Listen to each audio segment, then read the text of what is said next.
In this video, I'd like to go over my process for recording, editing, comping, and then also a little bit of tuning for the lead vocals. You can see that I've already recorded some lead vocals here on this track, and each time that I did a take, I put it on a different playlist. There's a lot of benefits to using the playlist function in Pro Tools, and I'll show you right now. But first, let's go over how I created these playlists as I was recording. So here's a test track we can use to demonstrate this. I'll put it in record enable, and then I'll go ahead and record a take.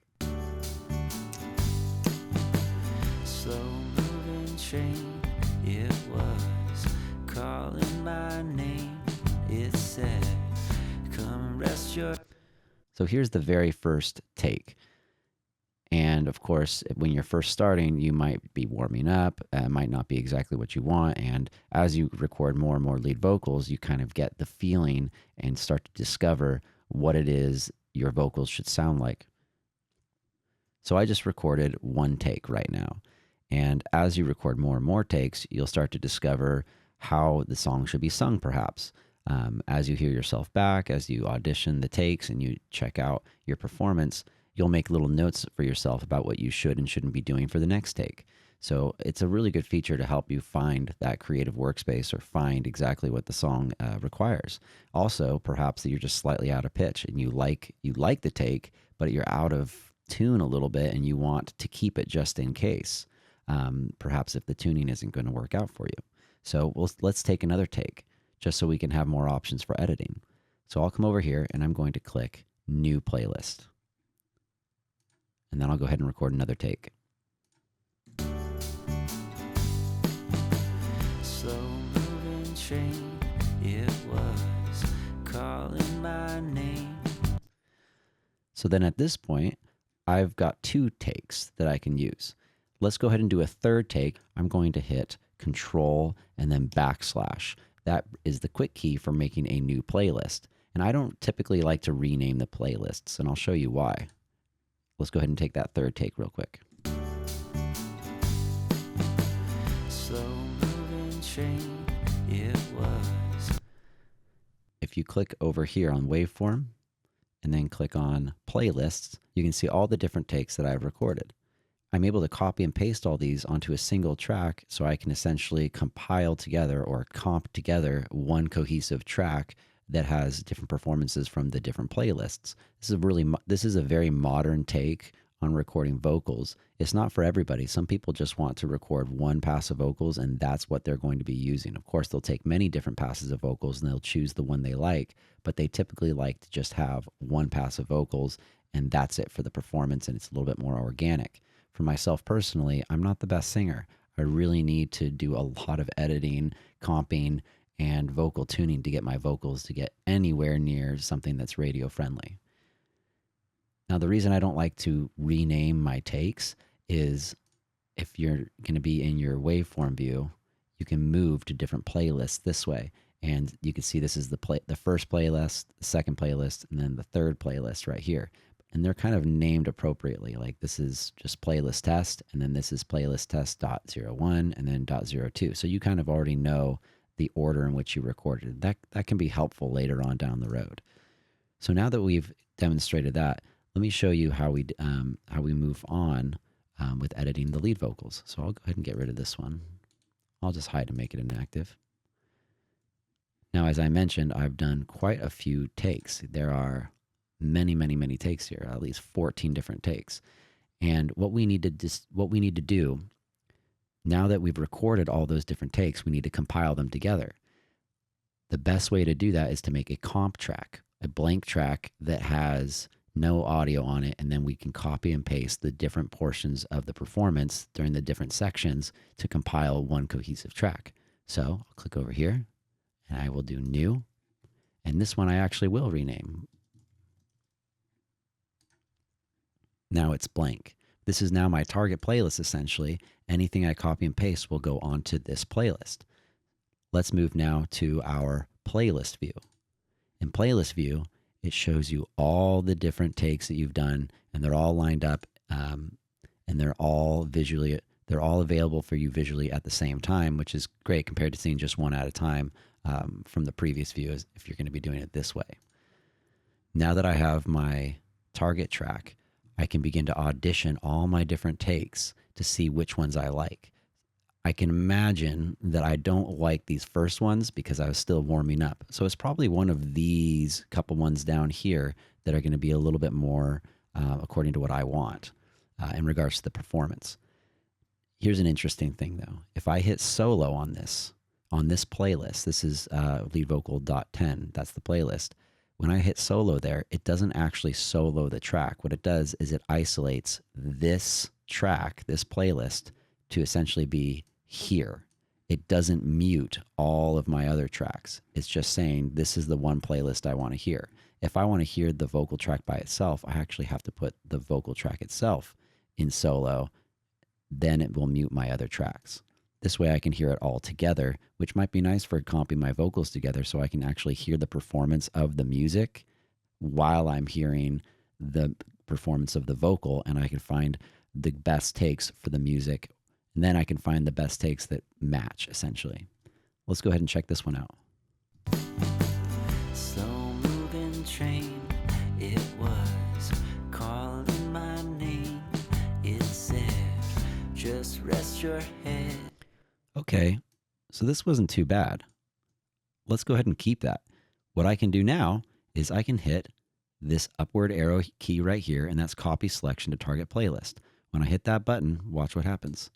It puts it up on top of the playlist.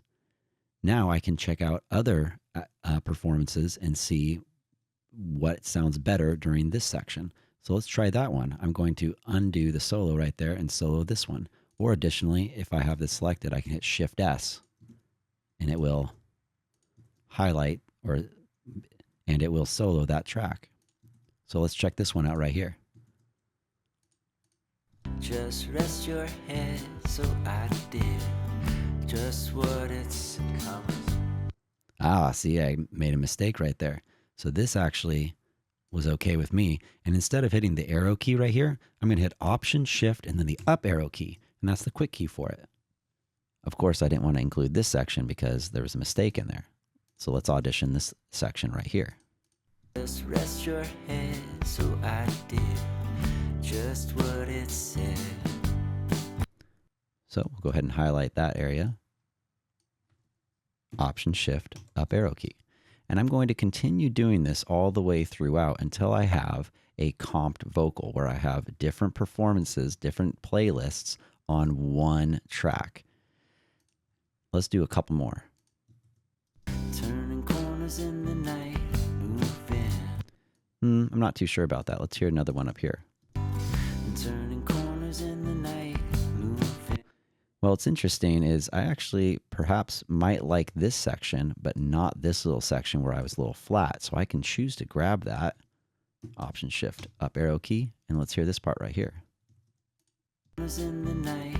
That actually sounds better. So let's grab that. Option, Shift, up arrow key. Moving. We might as well grab that as well. That doesn't sound too bad. So of course, I'll go through the whole song and comp together the vocals. This is what we mean by comping. For the sake of time in the video, I'm not going to spend time comping the entire thing for this video. So let's just focus on what we have here. After I've found the performances I like, and of course I'm keeping in mind the pitch, the actual performance, I'm wondering to myself things like, I really like this performance. I wonder if I'm able to tune those vocals to be a little bit more in pitch. Sometimes I prefer a great performance with some pitch issues that I know I can smooth out a little bit. It just depends on the style of music that you're after. Let's go ahead and check this out. I'll hit Option.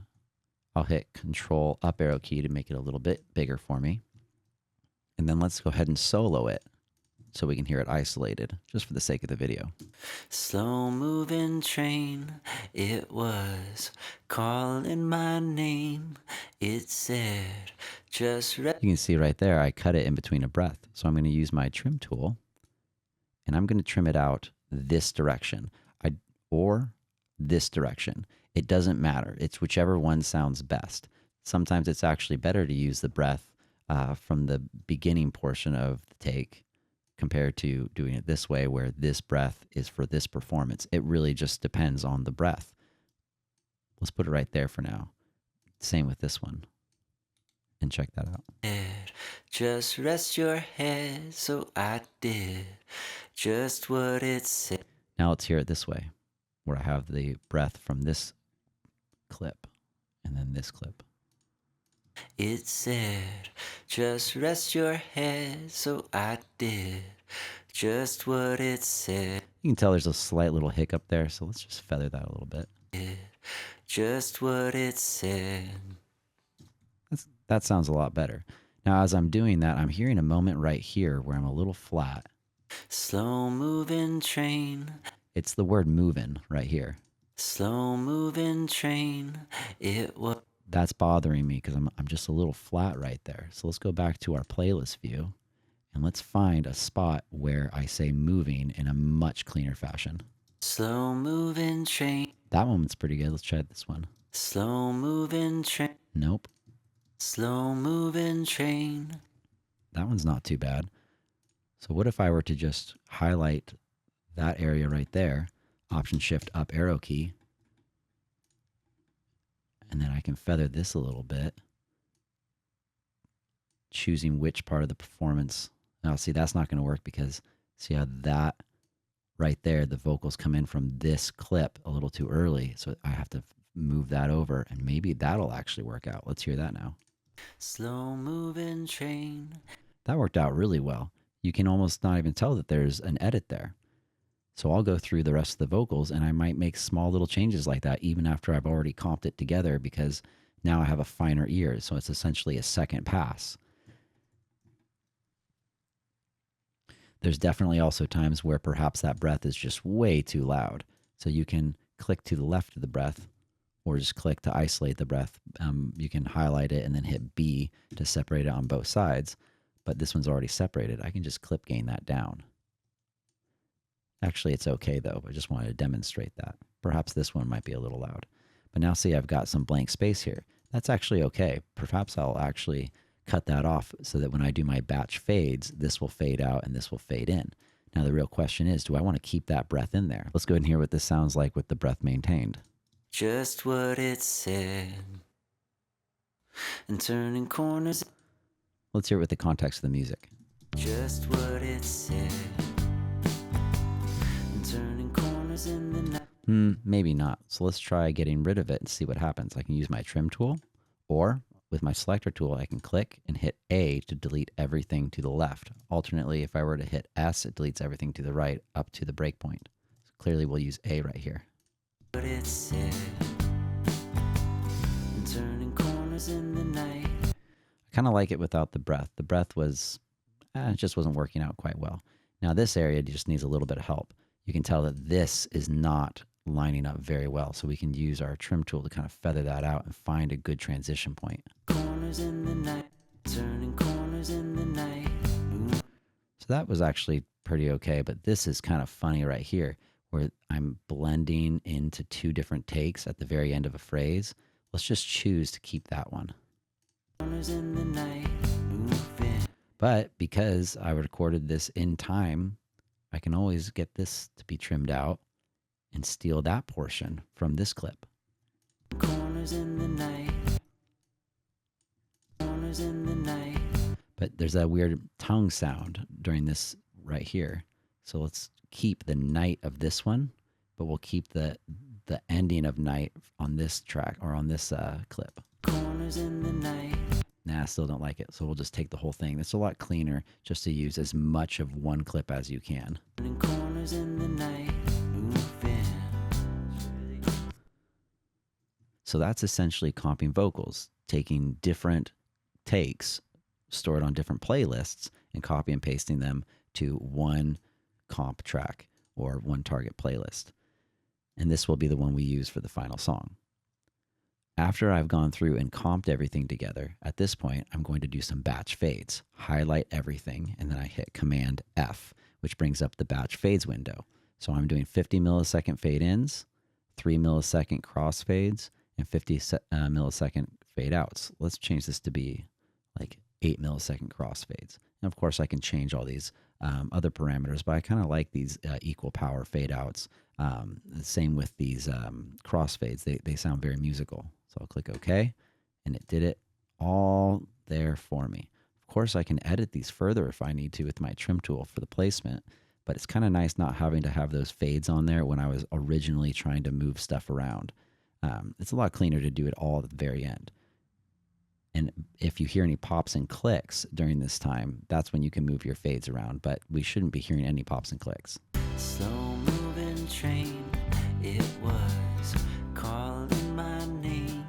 It said, just rest your head. So I did just what it said. Great. So this was compiled with 1, 2, 3, 4 different vocal takes, perhaps 5. I'm having a hard time seeing those colors right now. It's great. So that's my vocal track. It's not been performed all at one time. I performed it many times and then copy and pasted the different areas where I would like them to be.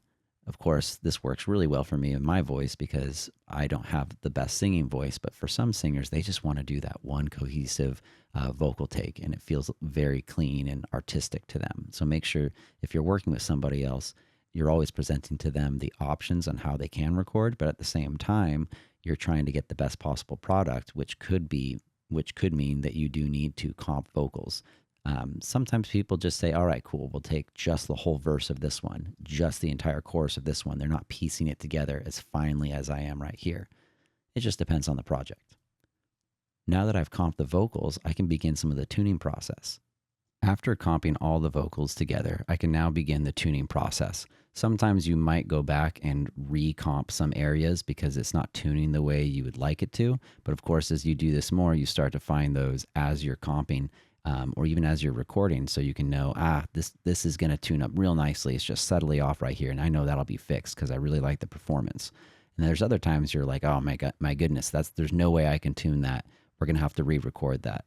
That all just comes with time and experience. For this project, I'm going to use Melodyne. Melodyne Essential comes free with Pro Tools right now, and it's quite a great program. It's pretty subtle in some areas, but also pretty powerful. To get started with this, I can just do this to individual clips by double-clicking, right-clicking, and then going to Melodyne and then Edit. Melodyne right now is integrated within Pro Tools, and because of that, it has some different capabilities, different organization, different workflows. It's an interesting workflow. It's a little different than putting a tuner or tuning plugin as the very first insert on your track. Let's go ahead and do it this way. When I did that for this clip, it created these nice little MIDI notes or representations of my pitch and where I was. Let's go ahead and do this to the whole track. I can right click on the track itself, click Melodyne and edit. Now it did it to everything. You'll also see here that I'm still in samples, but it changed to be in Melodyne. I'm not in polyphonic or rhythmic or monophonic or anything like that. It's a real-time processing integrated within Pro Tools. To get started with tuning this way, I want to make sure that my key is set correctly. I'm in G major for this song, so I made sure to type in G major here. And I can see all of the pitches, but right now they're not tuned. So you can see that this one, I'm holding Command and Option right now, and you can get a nice zoom, get the width and height to be appropriate. It takes a little bit of getting used to.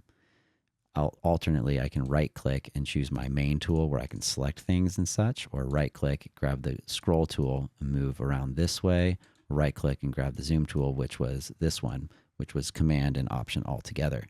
I can also select them up here. But see this note right here is in between the F and the E.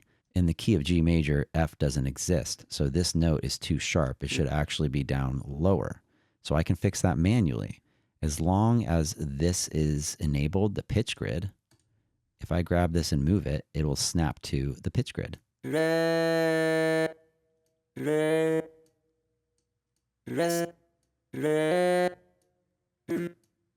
just moving by the actual note itself. If I hold Option when I'm doing that, I can go in between. The other thing we need to pay attention to is what is the actual note that Melodyne is assuming it is, and then this line right here, all these little lines, those are the actual pitch of what I sang. You can see here I had a nice little vibrato. So I can fix all these manually, like this one right here. I can fix that manually by Option,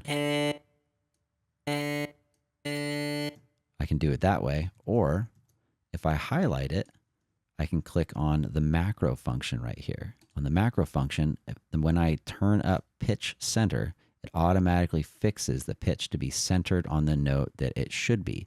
And you're going to have a lot more success with that if you snap it to the chord scale to pay attention to the scale of G major. In the key of G major, there's no C sharp, so it knows it goes up, not down to the C sharp note. Alternately, after I did that, I can adjust the pitch drift, and that's the line. I can smooth this line out, and it's very subtle. Same with this one right here.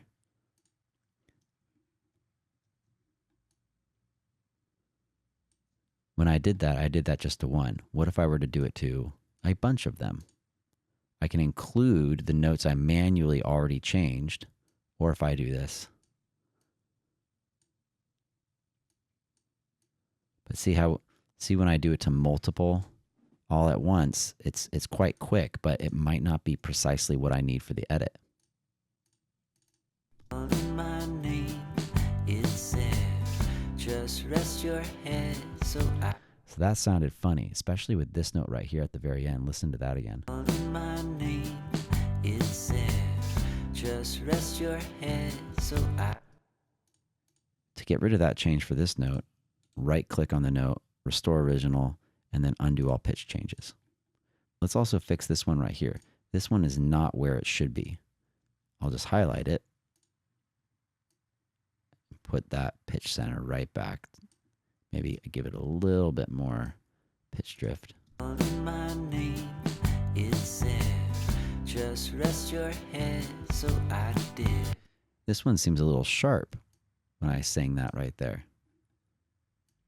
I could highlight that and just turn it down. My name, it said, just rest your head. So I did. And this one kind of makes it go up at the end. My name, it said, just rest your head. So I did. That sounded a little bit more natural to me. When this was up too high, it sounded kind of funny at the very end. Now, of course, you don't want to be too drastic with your edits. The more drastic you are, the worse it's going to sound possibly, or you'll get all those digital artifacts, and it'll be very clear you're using vocal tuning. Of course, if you're someone like me, you kind of need the vocal tuning to have any sort of decent performance. So when I'm doing my vocals, I'm always paying attention to whether or not I believe I can tune that vocal or not, and that's factoring into how I'm comping my vocals. It's good just to have this in mind as you're recording so that you can react appropriately in post-production. It's always the worst thing when you feel like you've recorded all your vocals, you feel good about it, and then you get to the post-production phase of tuning or editing and you realize, wow, I've missed a part here, here, and here.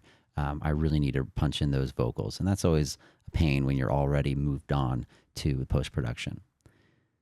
Here's an interesting area right here. See this note right here? Let's go ahead and take a listen. You can see that I went up right here, and that's a B, which is within the key of G. And this one is an A sharp, which is down low. So if I were to just grab this and change the pitch like that, the pitch center, it brings the whole thing up. Brought this part up when it shouldn't have. And if I were to try to fix that with the pitch drift, it's not going to get all the way there. It's not allowing me to, because doing such a drastic move will be way too obvious. So a good way to combat this is if you hover over it, have the note selected, hover over the area you want to make a separation, and then double click. It automatically put that note up and separated it. Now when I grab this note and I put it on the grid there, or Command Z, if I use the pitch drift and pitch center to automatically move it, let's do it to all of it.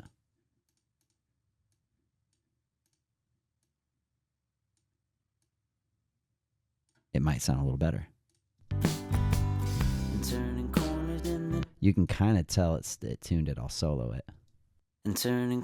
There's like a slight hollowness to it, but for myself, sometimes that's what I have to do. I have to choose the lesser of two evils. I like to hide that by including interesting different effects on my vocals. It's just a necessary evil because I'm not the best singer.